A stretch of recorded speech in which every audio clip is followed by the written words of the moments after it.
전능하사 천지를 만드신 하나님 아버지를 내가 믿사오며 그 외아들 우리 주 예수 그리스도를 믿사오니 이는 성령으로 잉태하사 동정녀 마리아에게 나시고 본디오 빌라도에게 고난을 받으사 십자가에 못 박혀 죽으시고 장사한 지 사흘 만에 죽은 자 가운데서 다시 살아나시며 하늘에 오르사 전능하신 하나님 우편에 앉아 계시다가 저리로서 산자와 죽은 자를 심판하러 오시리라.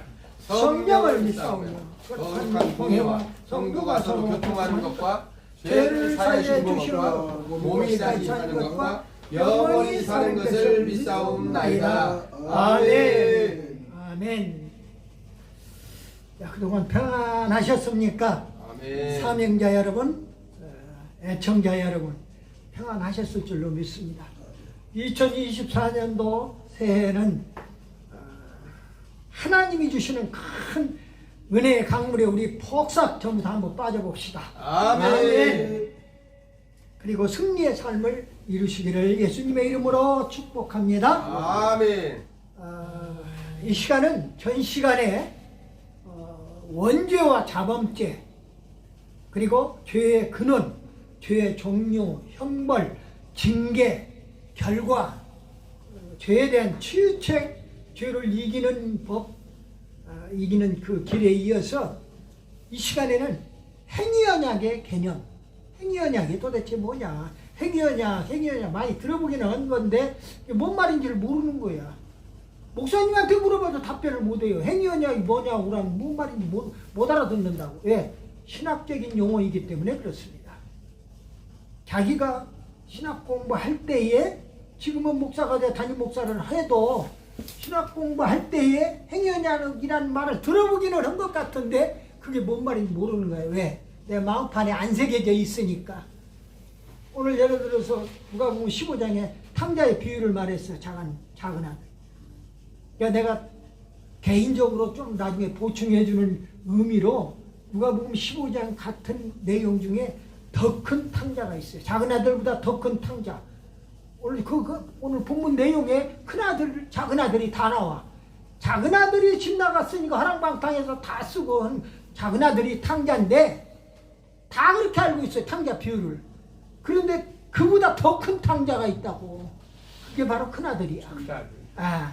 그래서 그런 주제로 한번 이제 말씀을 또 드릴 기회를 갖도록 그렇게 하고요. 그렇게 하니까 지금 벌써 그 설교를 한 지가 한 4, 5년이 됐어요. 근데 그때 4, 5년 전에 했던 그 설교 내용을 그때는 500명 막 1000명이 막 그냥 유튜브를 통해서 방송 처음 시작하는데도 듣더라고, 이상하게.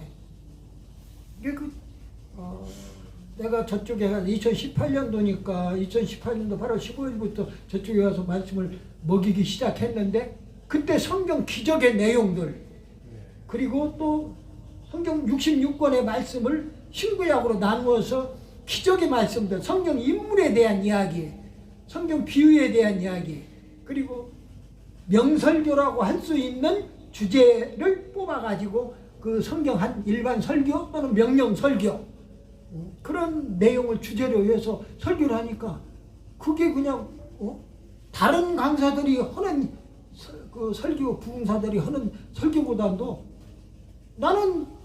나를 찍어서 올려줄 사람이 없잖아.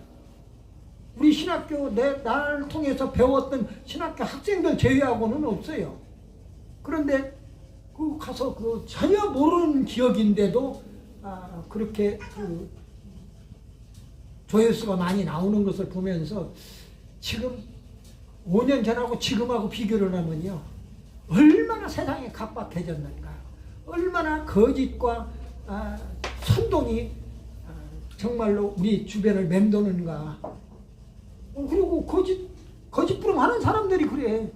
아니 내가 뭐라고 얘기하면은 진짜인 줄 알고 어쩌고. 그러면 네가 하는 얘기는 맨날 거짓말만 한다는 얘기야? 그게 말도 안 되는 얘기야. 그래서 오늘 1시간 동안 할 내용들이 행위언약에 대한 얘기들입니다. 행위언약이 도대체 무엇이고, 성경적인 기초를 어디다 두고 하는 이야기냐, 그리고 성경적인 대요소들, 행위언약에 대한 그리고 제 견해가 또 있어요. 그리고 율법과 은혜, 이것을 핵심만 공부를 하려고 합니다. 원래 인간론을 지금 4시간째 강의를 하는데 다음 시간까지는 5시간으로 강의를 마치려고 그래요. 인간론을. 그리고 이제 기독론으로 들어갑니다. 예수 그리스도에 대한. 그런데 조직신학 중에서 인간론을 일반 신학교에서는 1년 가르쳐요. 1년 동안. 근데 그걸 4시간으로 5시간으로 요약해서 가르쳐야 하니까 그 점을 여러분들이 알고 이 조직신학의 제가 쓴 교재 중에 조직신학의 인간론과 절반은 인간론이고 절반은 기독론이에요. 예를 들면 서론하고 실론은 이미 다 요약해서 말씀을 다 드렸고요. 참고를 하시기를 바라고요.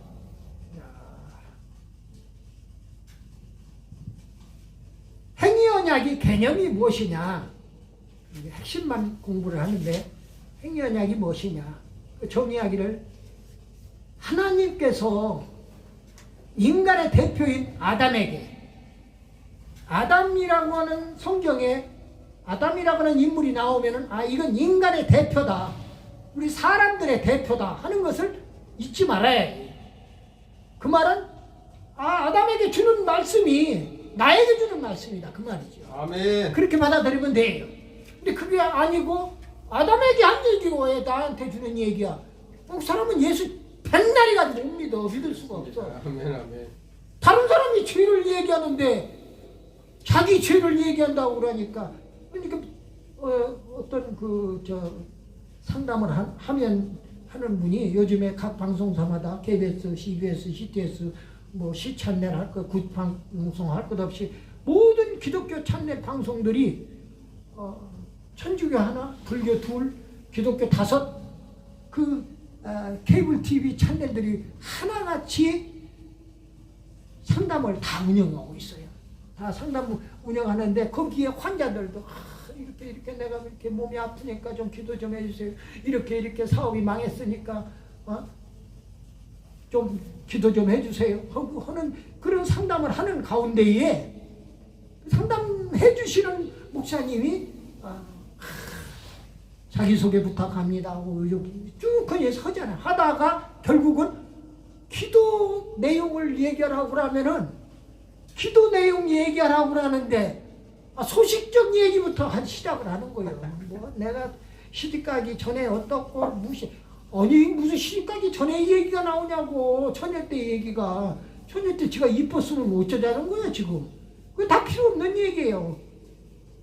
남편 결혼 자기가 좋아서 결혼은 해놓고 지금은 얻어 터져가지고 어쩌고 저쩌고. 그럼 남편을 위해서 발을 한번 닦여주기를 해봤어. 남편 등을 한번 밀어주기를 해봤어. 남편 사랑 못 받는 게 못 받을 짓거리 하니까 못 받는 거예요. 쉽게 얘기를 하면은.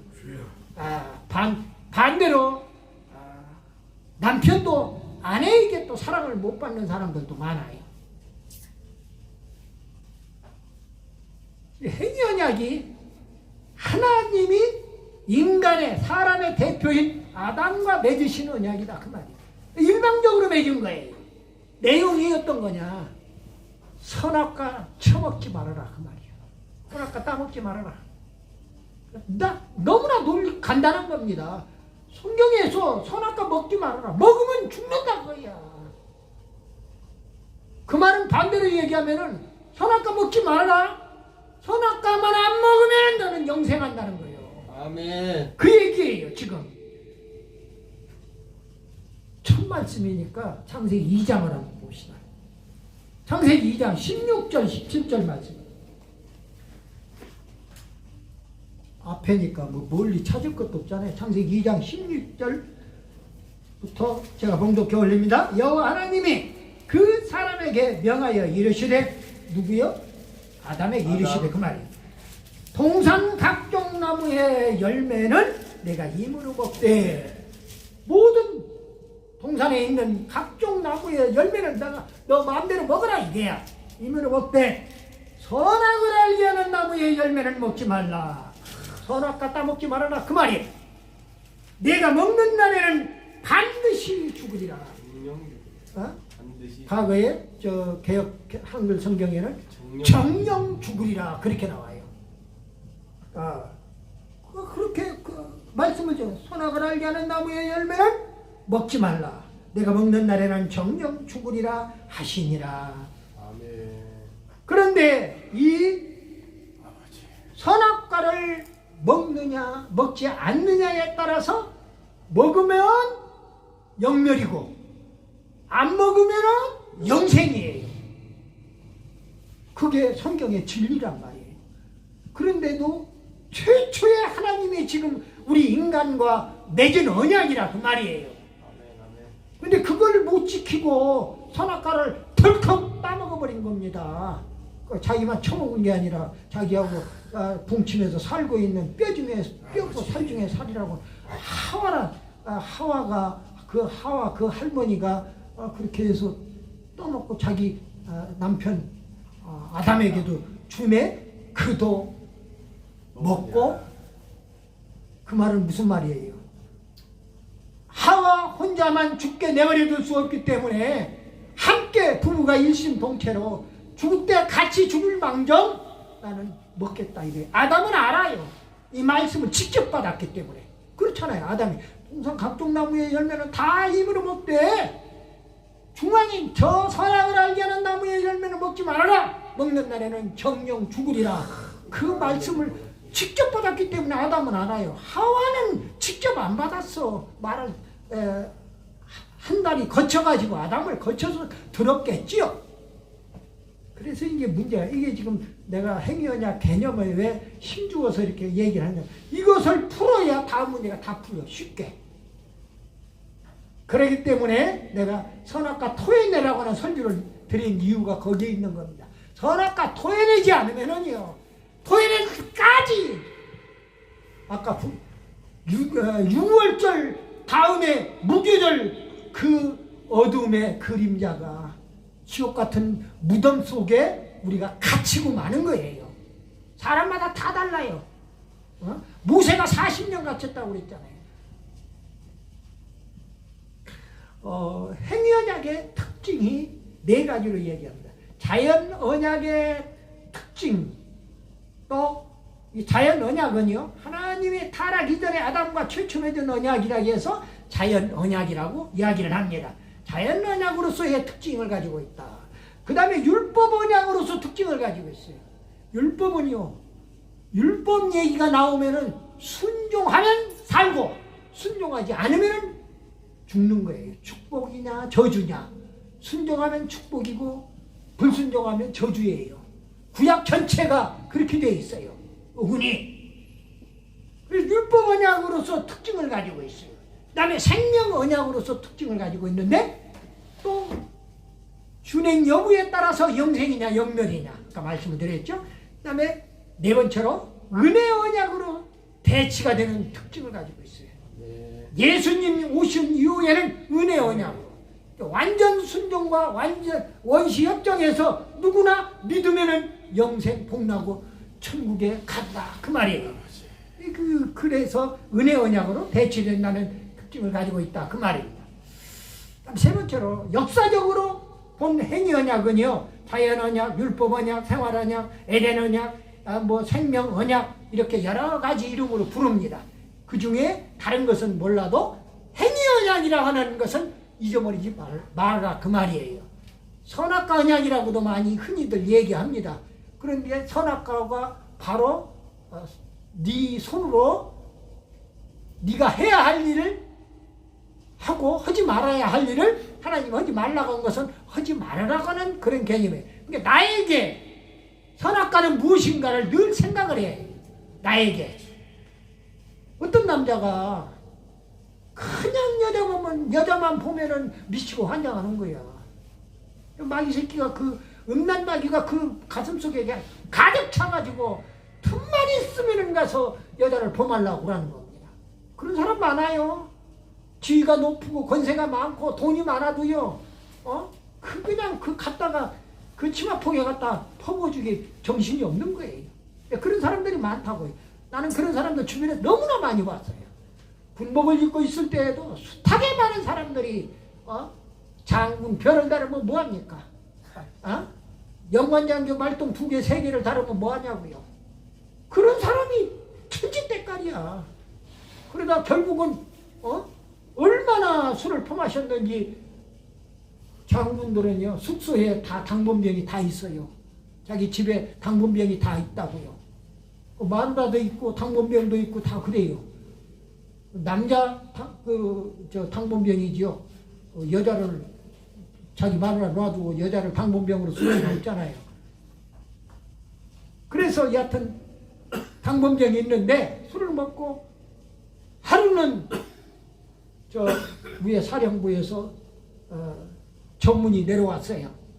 내가 지휘관 할 때 직접 전문이 내려왔어요. 지휘관들이 술 먹었을 때는 반드시 병사들이 그 당번병들이 다 벗겨놓고 빤스만 입혀놓고 다 벗겨놓고 큰 대자로 잠을 자게 만들어라는 거야. 그래 않으면은 꼬부리고 잠자다가 그냥 숨 막혀서 죽어버리는 거예요. 그런 장군들이 몇 사람이 나온 거야 현장에서. 그러니까 그게 전문으로까지 내려온 겁니다. 앞으로 어느 부대든 간에 지휘관들은 이걸 명심하라는 거예요. 어느 제대 지휘관이 되든 간에. 저도 기갑장교로서 전차 대장을 하면서 전차 대대장역을 이 43번 축선에 전차 대대 6사단 청송사단에 전차 대대장을 했어요. 전방에 지피 안에 2개 중대가 들어가 있어요. 1상중대.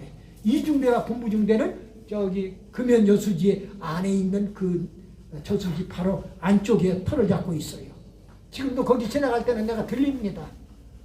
그 뭐 기름 넣으려고 들리는 게 아니라 과거에는 역대 지휘관들이 거기 들리면은 이 주임 상사가 알아서 기름 딱 그냥 채워놔요. 갔다가 차 가지고 가면은. 그럼에도 불구하고 그것 때문에 가는 게 아니라 내가 창설한 부대이기 때문에 실제로 22년 전차 대대를 6사단의 전차 대대를 편입시킨 그런 장본인이기 때문에 그렇습니다. 가능하면 내 군대 얘기를 않는 거예요. 왜? 군대에서 자기 전차 자기 부대 전체가 대통령 부대 표창을 받을 정도였어요. 무슨 얘기를 합니까? 적과 싸워서 이기는 부대 만드니까 하나님께서 내가 누구한테 표창 달라고 한 사람이요. 내가 대통령한테 표창 달라고 한 사람이요. 국방부 장관한테 달라고 한 사람이요. 그런데 개인적으로도 또 저축 많이 한다고 저축 최우수 부대라고 그래서 뭐 할 수 있는 것은 내가 뭘 잘하면 잘했다고 와서 이것저것 각 분야별로 와서 표창을 때리는 겁니다. 그러니까 자랑 삼아서 하는 얘기는 아니지만은 군복을 입고 있는 25년 동안에 표창장이 평균 6개월에 하나씩은 받았어요. 보니까 수위 때든 중위 때든 대위 때든 소령이든 중령이든 간에 그 군복을 입고 있는 동안에 그랬더라고요. 표창장이 38개인가 그렇게 되더라고요. 내가 그걸 보면서 내가 그래도 푸른 제복을 입고 나라와 민족을 위해서 최선을 다했구나. 하나님 아버지 더 열심히 했어요. 내 개인적인 어떤 욕구 채우려고 그런 게 아니라 그래도 이 나라의 민족이 북괴로부터 해방되어야지. 그러니까 북괴라면 치를 떠는 겁니다. 지금도 내 입에서 북괴라는 얘기가 나오잖아요. 제대로 된 반공 투사들은 다 북괴라는 용어를 씁니다. 그냥 적당히 김일성 주체 사상에 빠져들어가는 주사파들하고는 하는 것도 아니에요. 그 사람들하고는 이야기거리가 되지를 않습니다. 김일성이 영생교에 빠져있는 일부 잘못된 그런 좌파 목사도 아니죠. 요한복음 10장에 나오는 사꾼 목자들이 목사 간판 내려야지. 김일성의 영생을 추종하는 종교의 앞잡이 노릇을 하면서 그리고 거기 앞에 가서 다 대우 받을 것 다 받고 그리고 참 입에 담아서는 안 되는 그런 일들을 다 저지르고 그러니까 목사들이 아무리 대형교회면 뭐합니까? 찍소리를 못하잖아요. 정부에서 이러라면 이러고 저러라면 저러고 하나님의 나라가 이러라면 이러고 저러라면 저러는 그런 나라가 아니잖아요. 예수 한국이에요.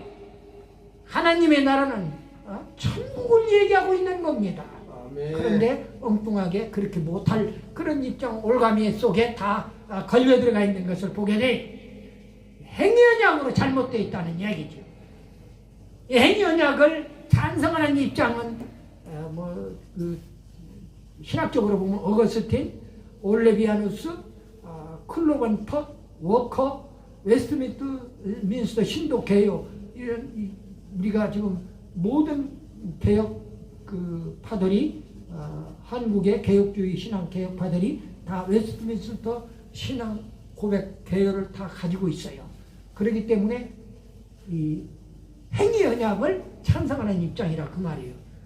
이제 그 뒤에 성경적인 그 기초가 나오니까 더 이상 말할 필요가 없죠. 근데 반대하는 입장도 있다고요. 여러분들 놀라지 마세요. 인간도 처음부터 반대하는 무리들도 있어요. 인간이 죄인이 아니라고 하는 무리도 있다 그 말이에요.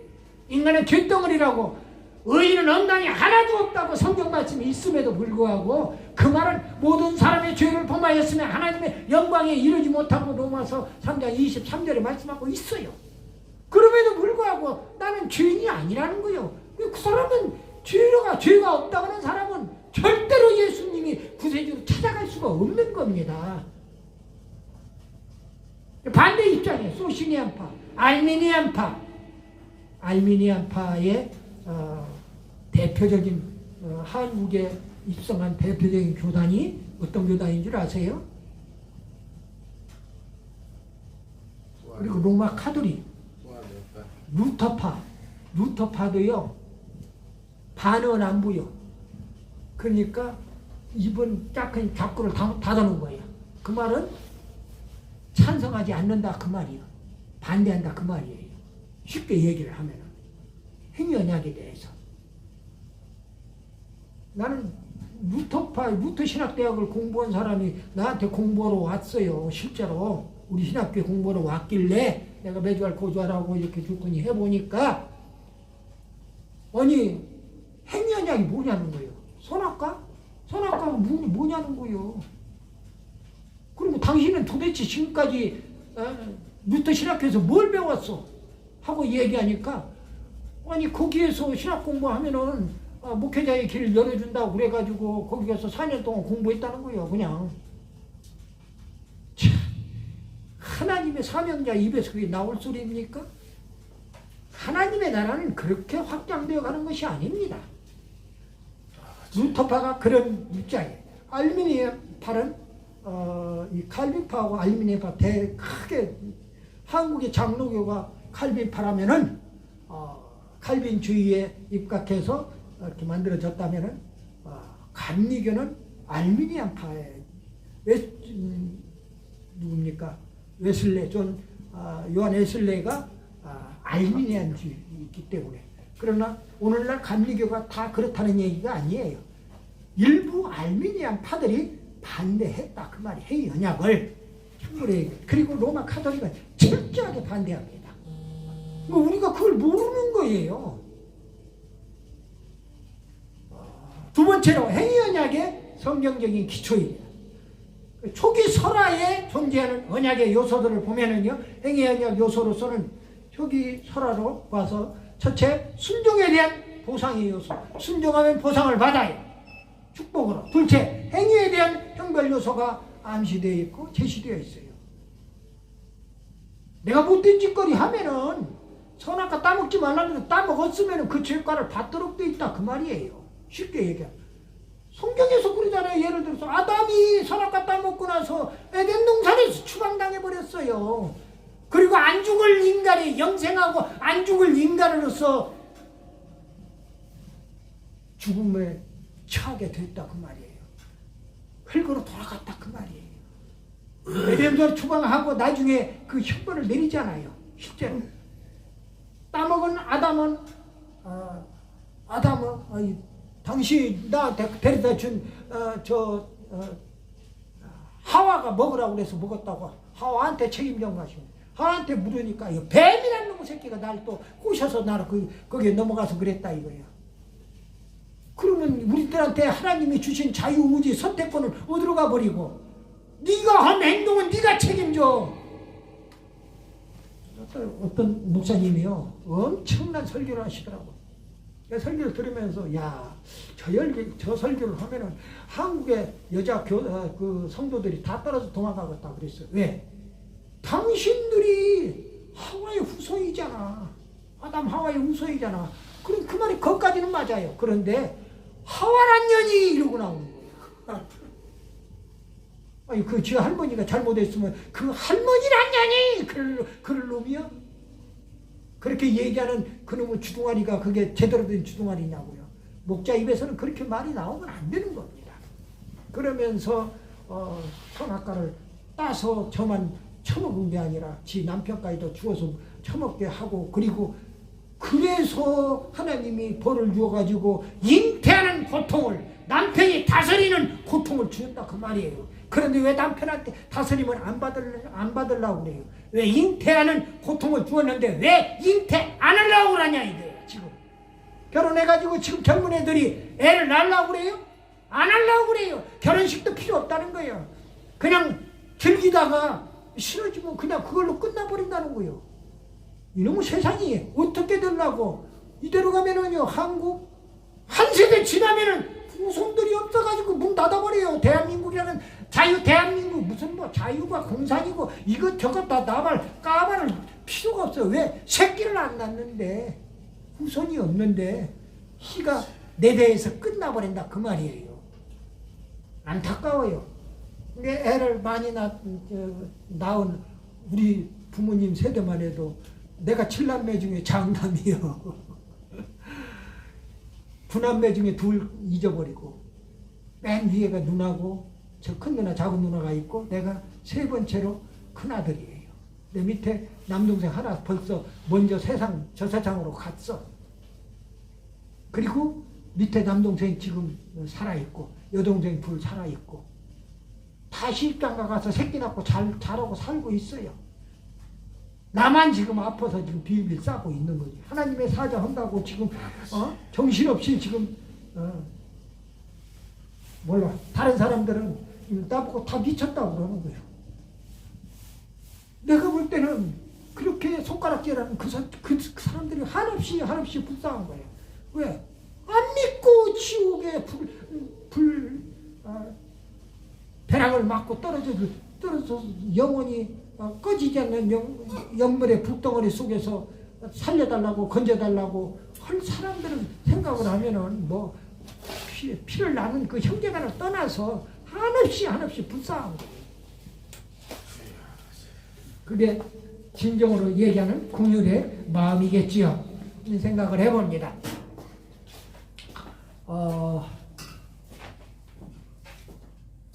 아담이 행위 언약 불순종으로 해서 에덴 동산이 추방되었고 언약대로 죽었어요. 결국은 노아나 아브라함은 언약에 순종하여 언약이 성취된 장본인들입니다. 행위 언약은 하나님의 일방적이고 절대적이고 주권적인 의무적인 성격을 띠고 있어요. 아멘. 언약을 순종하면 보상을 받습니다. 불순종하면 형벌을 받습니다. 모든 언약은 은혜의 산물이다. 아멘. 결국은 예수 그리스도로 다 연결되기 때문에 은혜의 산물이라고 얘기합니다. 영생에 대한 약속이에요. 인간의 죽음은 불순종의 결과의 산물이에요. 원래는 영생하도록 만들어 놓았는데 하나님과의 언약을 어겼기 때문에 죽음이 찾아왔다 그 말이에요. 하나님이 죽음의 그 결과로 이끌어냈다는 얘기죠. 언약에 순종했으면 영생하는 겁니다. 생명의 성경의 개념은 하나님과 연합된 생명이에요. 내가 하나님과 육적으로는 하나님과 내 생명이 끝을 내는 것을 육적인 사망이라고 할 수 있다면은 영적인 생명은요, 영적인 그 사망은 무엇이냐? 바로 하나님과의 교제가 끊어지는 겁니다. 하나님과의 교제가. 하나님은 우리 아버지가 되시고 나는 하나님의 자녀인데 바로 그 관계가 끊어지는 거예요. 그러니까 하나님과 연합된 그 개념이 아버지가 있으면 아들이 있도록 되어 있는 거예요. 그 나라가. 그런데 부자간의 관계가 끊어져 버린다 그 말이에요. 로마서 7장 10절에 보면 생명에 이르게 할 그 개념이 내게 대하여 도리어 사망에 이르게 하는 것이 되었도다 그랬어요. 은혜 언약은 본래 행위 언약 수행에 있는 것이, 예수님은 아담의 실패를 회복시키려고 성육신하셨고 십자가에 죽으셨고 부활까지 하신 겁니다. 사흘 만에. 그런 은혜 언약으로 우리를 인도해 가고 있다 그 말이죠. 행위 언약으로 시작이 되었는데, 하나님의 구원 방법은 결국 생명 얻는 두 가지 방법으로, 율법으로 의롭게 행하는 방법, 율법을 통해서 의롭게 행하는 방법, 그리고 믿음으로 의를 이루는 방법에서 신앙 칭의법, 또 율법 의행법 이렇게 얘기합니다. 이게 성경적인 얘기예요. 로마서 10장 5절에 보니까 모세가 기록하되 율법으로 말미암는 의를 행하는 사람은, 율법을 지켜서 의를 행하는 사람은 그 의로 살리라 하였거니와 율법 의행법을 얘기하고 있어요. 로마 3장 20절에 그러므로 율법의 행위로 그의 앞에 의롭다 하심을 얻을 육체가 없나니 그랬어요. 율법을 잘 지켜가지고는 의로운 사람이 될 수가 없다는 거예요. 아멘. 그게 성경의 교훈이고 진리예요. 보니까 로마 3장 22절에는 곧 예수 그리스도로 믿음으로 말미암아 모든 믿는 자에게 미치는 하나님의 의인이 차별이 없다. 믿음으로 의롭게 된다 하는 이야기예요. 율법으로 의롭게 되는 것이 아니라 로마 3장 24절에는 그리스도 예수 안에 있는 속량으로 말미암아 하나님의 은혜로 값없이 의롭다 하심을 얻은 자 되었느니라 그랬어. 아멘. 우리가 값없이 은혜로, 하나님의 은혜로 우리가 아멘. 구속돼서 속량을 받은 거예요. 죄를 다 속량을 받은 거예요. 예수님 그 피로 말해요. 로마 3장 28절에는 그러므로 사람이 의롭다 하심을 얻는 것은 율법의 행위에 있지 않고 믿음으로 되는 줄 우리가 인정하노라. 사도 바울을 통해서 이렇게 고백하게 만들어 놓은 겁니다. 율법으로 의롭게 되는 것이 아니라 믿음으로 의롭게 된다 하는 그 얘기를 지금 하고 있는 겁니다. 성경에서. 그리고 아담과 예수 그리스도를 비교해 보면은 로마서 5장 12절로 21절 말씀에서 그 칭의에 관계되는 그런 교리 내용이 언급하고 있는데, 그리스도의 의가 우리들에게 전가된다. 이제 우리가 예수를 믿는 그 믿음으로 말미암아 예수 그리스도의 의가 우리에게 전가가 된다. 그러니 그 말은 무슨 말이에요? 예수님의 피로 내 죄를 다 사함을 시켜주고 당신의 의를 나한테 전가시켜버렸다 그 말이에요. 나는 아멘. 죄인의 신분에서 의인의 신분으로 바뀌어진 거예요. 아멘. 마치 아담의 죄가 우리들에게 전가됨과 같아요. 그런데 그리스도는 의롭게 우리를 변화를 시켜주었고, 아담은 우리를 죄인으로 만들어 주셨고, 참 안타까운 거예요. 정반대되는 역할이죠. 호세아서 6장 7절의 말씀을 보니 기초에서 저희는 아담처럼 언약을 어기고 거기에서 나를 반역하였느니라, 패역하였느니라 이렇게 얘기하고 있어요. 욥기 31장 33절에는 내가 언제 다른 사람처럼 내 악행을 숨긴 일이 있거나 나의 죄악을 나의 품에 감추었으며 그랬습니다. 인간은 죄덩어리라는 것을, 악행덩어리라는 것을 이야기하는 그런 덕목입니다. 세 번째로 행위언약의 제 요소입니다. 행위언약은 어떤 요소들을 가지고 있느냐. 첫 번째로 언약의 당사자가 하나님과 아담이라고 하는 사실이에요. 창조물과 창조주와 피조물의 관계, 로마서 1장 25절에 또 언약적인 관계, 아담은 인류의 대표이고 시험의 대상이고 순종은 영생을 보장하도록 되어 있어요. 다음에 행위언약의 약속 내용은 창세기 2장 17절 하반절에 먹는 날에는 정령 죽으리라 하는 그 의미는 생명의 약속이에요. 순종만 하면은 영생한다는 거예요. 그런데 그걸 모르고 그걸 따먹기를 봐. 왜? 따먹을 수밖에 없는 우리들의 인간의 심성이 그렇다는 거예요. 왜?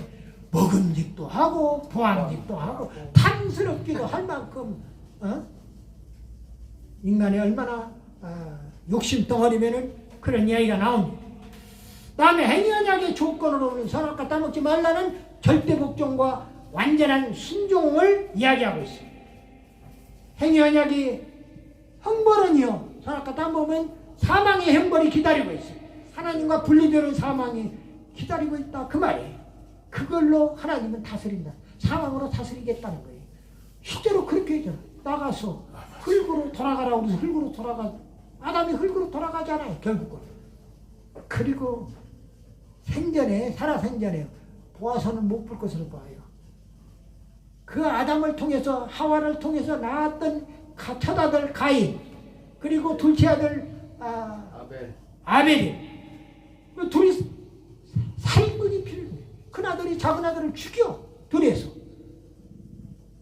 그리고 아벨의 피가 땅에서 하나님께 울부짖으니까 결국은 하나님은 셋이라고 하는 그 대신이라고 하는 그 셋을 다시 주어서 셋의 후손으로 아브라함도 나오게 되고 노아도 나오게 되고 아브라함도 나오게 되고 그리고 예수 그리스도 거기서 그 셋의 후손으로 오게 되는 것을 우리가 보게 됩니다. 이 구속사의 연결이 그렇게 되어간다 그 말이에요.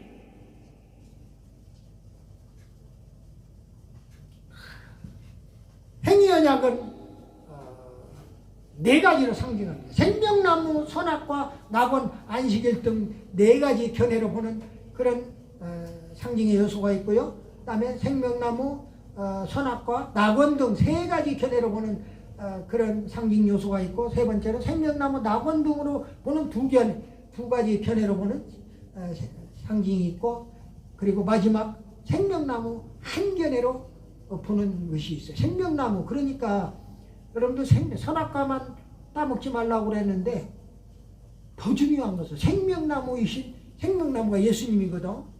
생명나무인 예수님과 연관을 시키는 겁니다. 이게 지배적이에요. 다 모든 신학자들이 또 모든 성경학자들이 이렇게 말씀을 주고 있다 하는 이야기.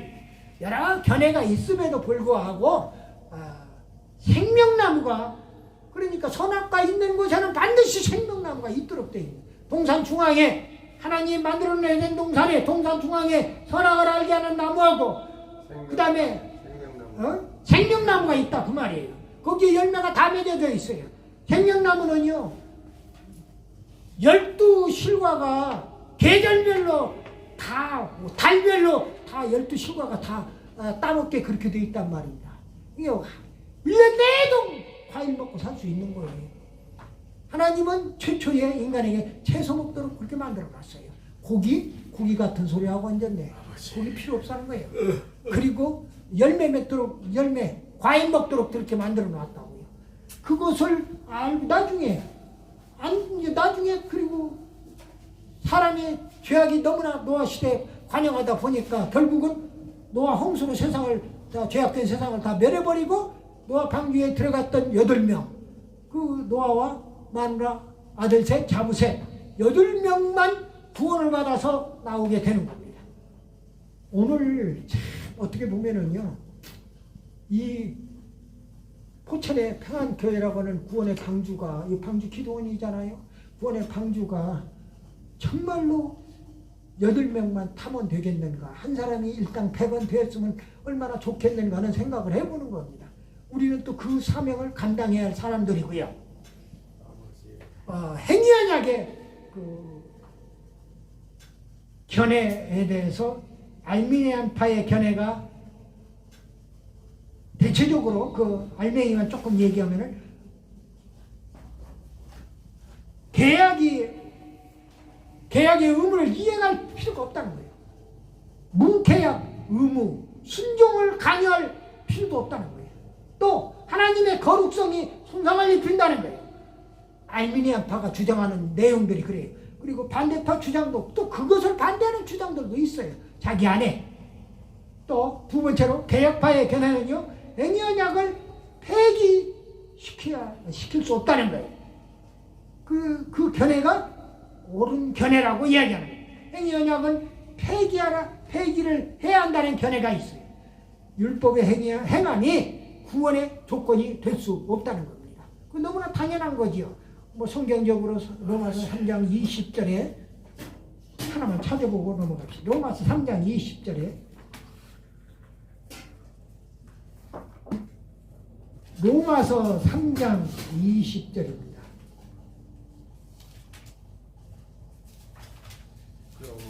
로마서 3장 20절, 10절, 20절. 그러므로 율법의 행위로 그의 앞에 의롭다 하심을 얻을 육체가 없나니 율법으로는 죄를 깨달음이니라.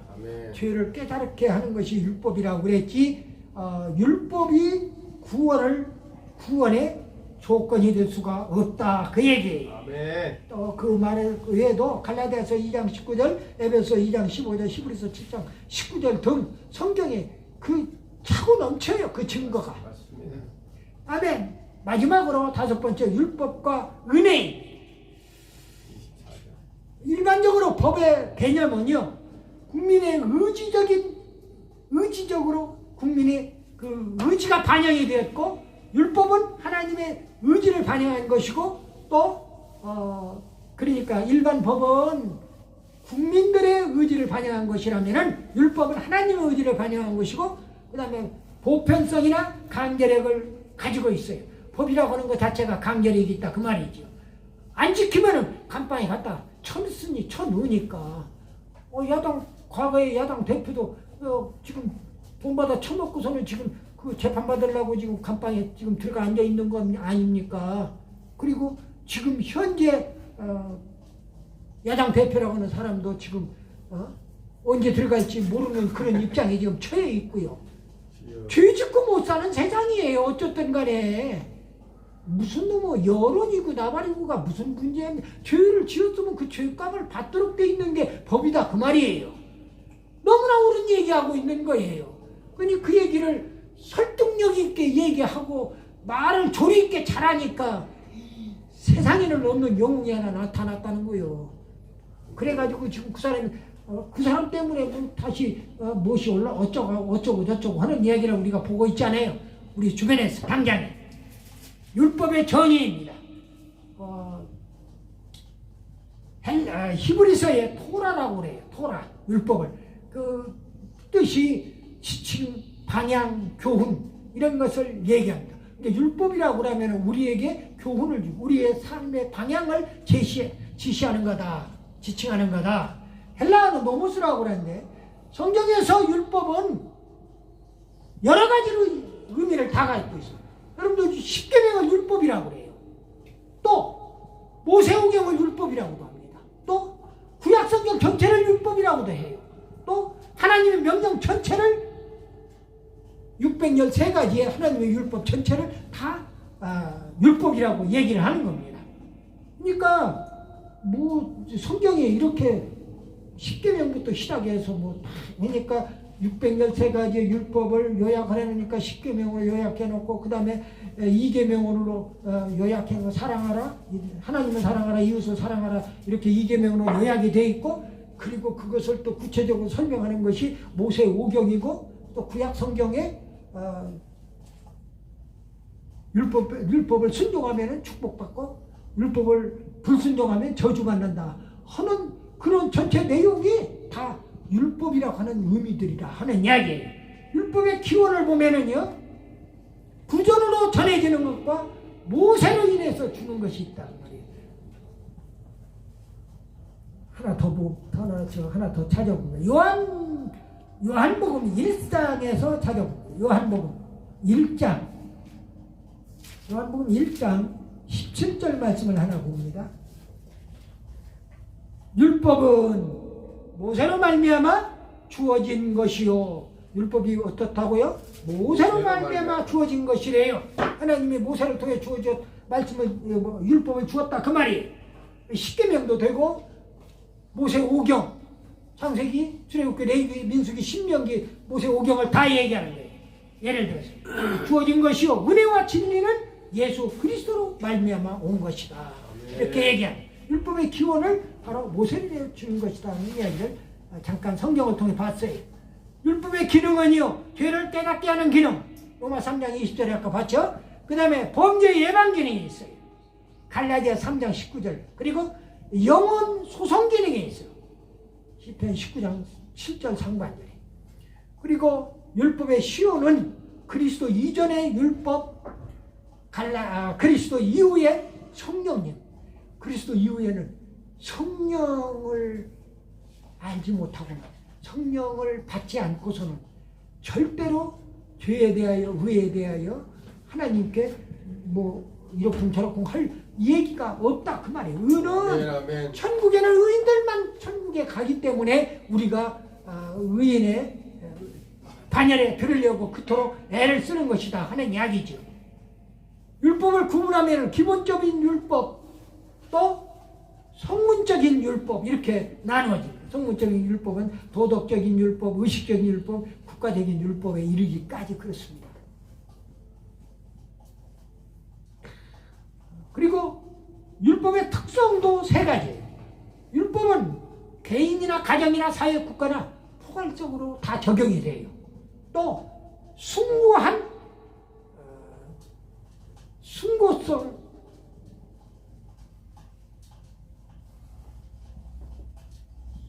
숭고성이 있고요.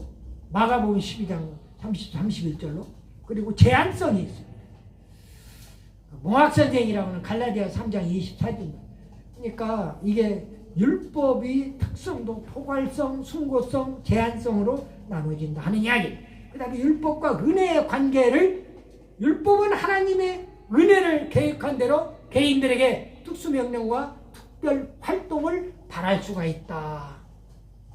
그리고 율법은 하나님의 은혜를 배제하지 않는다. 율법과 은혜는 그리스도에게로 출발이 되고 규결이 된다. 또 생명과 성령의 법인 은혜는 죄와 사망의 법인 율법을 초월해서 해방시킨다. 또 내가 지금 이렇게 대충 얘기를 해도 성경 말씀이 여러분들 머릿속에 스치고 지나가야 맞아요. 다. 죄와 사망의 법을 해방시켰어요. 뭐가? 생명과 성령의 법이. 또 은혜 안에서만 율법은 완전한 겁니다. 은혜 안에서. 또 율법의 정죄는 그리스도의 구속 은혜와 정면으로 대조를 이루고 있다. 그 다음에 마지막으로 율법과 은혜에 대한 질문을 성경에서 던지고 있어요. 율법과 은혜에 대해서. 율법에 대한 레위기 18장 5절, 로마서 10장 5절, 답변은 로마서 3장 10절이에요. 의인은 없나니 하나도 없다는 게 답변이에요. 그러니까 율법으로는 절대로 우리는 죄인이지 의인이 될 수가 없어요. 아멘, 율법으로는 절대로 천국에 못 간다고. 의인만 아멘. 가는 천국에 근처에도 못 가는 겁니다. 그럼에도 불구하고 예수님이 이 땅에 오셔서 우리를 은혜의 나라, 은혜의 대속의 열매를 가지고 우리는 죄사함을 받고 천국에 입성하게 된다 그 말이에요. 아멘. 죄인의 신분에서 의인의 신분으로 신분이 바뀌었기 때문에 들어갈 수 있다 그 말이죠. 그리고 은혜는 율법과 은혜가 무엇이냐, 또 율법과 은혜에 하는 일이 무엇이냐, 또 율법 불가능과 율법과 은혜에 불가능한 일과 가능한 일이 무엇이냐, 또 성도는 은혜와 율법으로 혼합될 수가 있는가. 우리 율법하고 은혜하고 우리 성도들은 다 그게 혼합 적용을 다 받는 것이냐 하는 이야기. 성도는 변화 후에도 율법 아래 있느냐, 또 성도의 주님의 동행자로서의 삶은 어떤 것이어야 하느냐, 그리고 복음에 합당한 삶은 또 주님의 마음으로 사는 그 삶, 또 주님 뜻대로 사는 삶, 또 순종의 삶, 감사의 삶, 기도의 삶, 복음 전파의 삶, 소금의 삶, 빛의 삶으로 우리는 율법과 은혜에 대해서 그 질문에 우리 스스로 답변하고 그대로 행동을 해야 한다는 말이에요. 쉽게 얘기하면은요, 너희는 빛이라고 그랬으니까 빛의 삶을 살아야 하고, 또 너희는 소금이라고 그랬으니까 세상의 소금으로 또 맛을 내야 하고, 그 얘기. 감사하라고 그랬으니까 감사의 삶을 살라는 거예요. 예를 들면 크게 6가지인데 전체적으로는 한 10여 가지가 넘습니다. 그 내용대로 우리가 율법과 은혜에 대한 질문에 우리 스스로 해답하고 그대로 적용해서 살라고 하는 것이 오늘날 오늘 그 행위 언약에 대한 기본적인 그런 내용이다. 다음 시간에는 은혜 언약에 대한 말씀으로 한 시간을 더 공부하도록 그렇게 하겠습니다. 잠시 기도하고 주기도문으로 마칩니다. 좋으신 아버지 감사합니다. 인간론을 시청하는 그러한 조직신학에 사랑하는 사명자들, 선지 생도들, 우리 주님 한 사람 한 사람 일일이 기억하시고 저들의 삶과 또 저들의 섬기는 교회가 하나님께 큰 영광을 돌리며 하나님 나라 확장하는 데에 사명자로서의 삶으로서 부족함이 없도록 도와 주시옵소서. 믿사옵고 우리 구주 예수 그리스도의 이름으로 간절히 기도드리옵나이다. 아멘. 오늘 강의 마칩니다. 감사합니다.